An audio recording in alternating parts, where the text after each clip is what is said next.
Escaping the timeshare trap. I can't tell you how many people have asked me how to get out of a timeshare. As an estate planner, I deal with clients who have all different types of assets, and this conversation about timeshares always comes up if I have a client that has a timeshare, and usually the question is, how do I get out of my timeshare?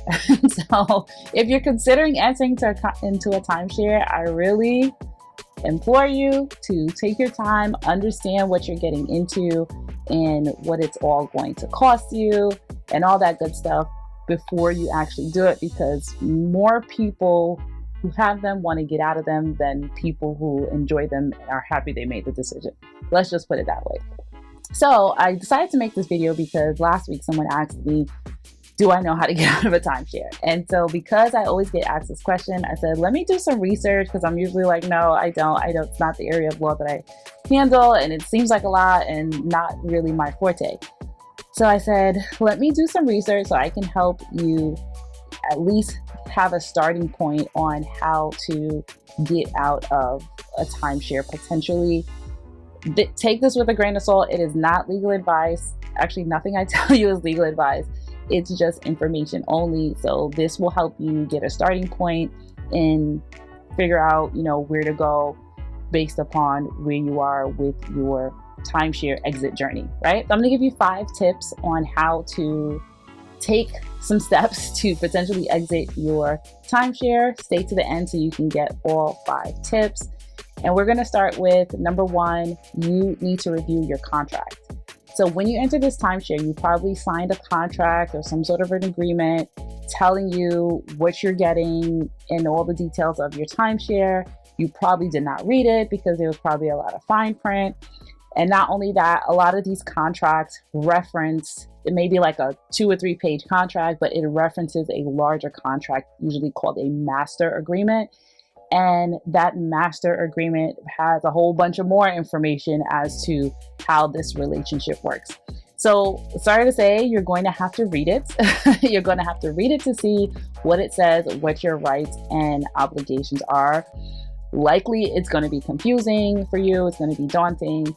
You may want to have an attorney review it so that you can have a good understanding of your legal rights. The other thing with that is usually the place where the laws that govern that contract is usually not going to be where you live. It's going to be some other state.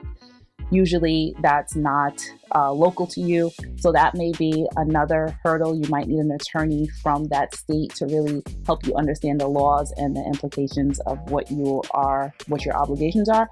But if you're going to read it for yourself, you want to look for words that say termination, exit, cancellation, even maybe breach of contract clause might be in there. These are the types of things that you want to look for to understand where to exit. You may even have something in there that's called a rescission period, and that rescission period basically allows you to cancel, like freely cancel within a certain period of time. It's usually a short period of time, maybe days, maybe weeks, maybe even months. And so most people, by the time they want to exit their contract, it has been a year at least or a couple of years, and they're like, I just don't want to keep paying for this. So you want to look for the rescission period if it's early. Either way, look for it just to know what it is. And then you might find some clauses in there that talks about selling or transferring your rights and ownership in the timeshare. So that's what you want to basically understand. You want to first understand, okay, what options do I have according to this contract? Number 2 is you want to try to negotiate with the timeshare company. I just did an episode on negotiations a week or 2 ago, and you can definitely tap into that so you can get some tips on negotiations. And I don't want to go off on a tangent, but I do have other books on negotiations that I'm going to get into. So if I learn anything new, I'll let you guys know.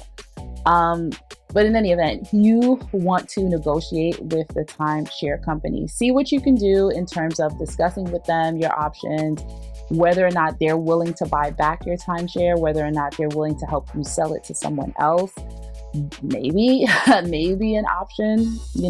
I do know someone who purchased a timeshare for like $1 And they were actually very happy with it because they didn't have to pay for the timeshare. They just continue to pay for the maintenance for the timeshare.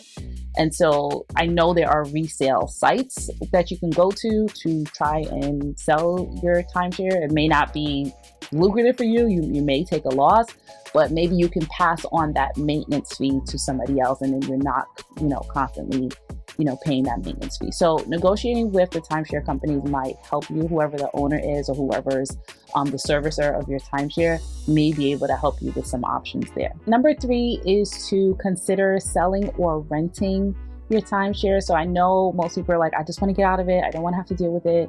But you may be able to sell it or rent it out so that you could at least minimize the expenses that you're spending on that timeshare. So looking at your contract to make sure that you understand like what are your rights or obligations for doing that, subletting, renting, look for things like that.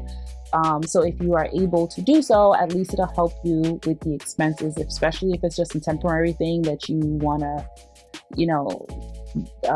to do for a period of time that it's not financially good for you to have this timeshare, or if it's a strain on your finances at that particular time, then you can consider renting or selling it. Again, you have to look back to your contract, and you also are going to need to potentially check out, reputable sites that you can do that. Always, especially in this particular area, you want to make sure that you are doing your homework on particular companies or sites that you're going to be using. You want to look for reviews, you want to ask for references so that you know it's legitimate, because there are a lot of scams.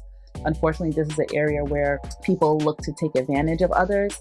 And so you want to make sure that you're not, making your situation worse by falling into a scam. Number 4 is to transfer or donate. You can try to transfer your timeshare to a family member, to a friend, anybody who might see the value in the timeshare. Be honest, because you don't want to burn any bridges by dumping something that is a lemon on someone else. So if it's something that you think was actually worth it for a period of time and you were able to find some enjoyment and value out of it, maybe someone else will see the benefit in that, and you can try to transfer or sell it to a loved one or a friend, or just, ask around in your circle. Anybody looking to, buy a timeshare, because they're going to get it for cheaper than the market rate is, right? And if it's something that you can transfer, then yeah, great, you can try that route. And then number 5 is to seek legal advice.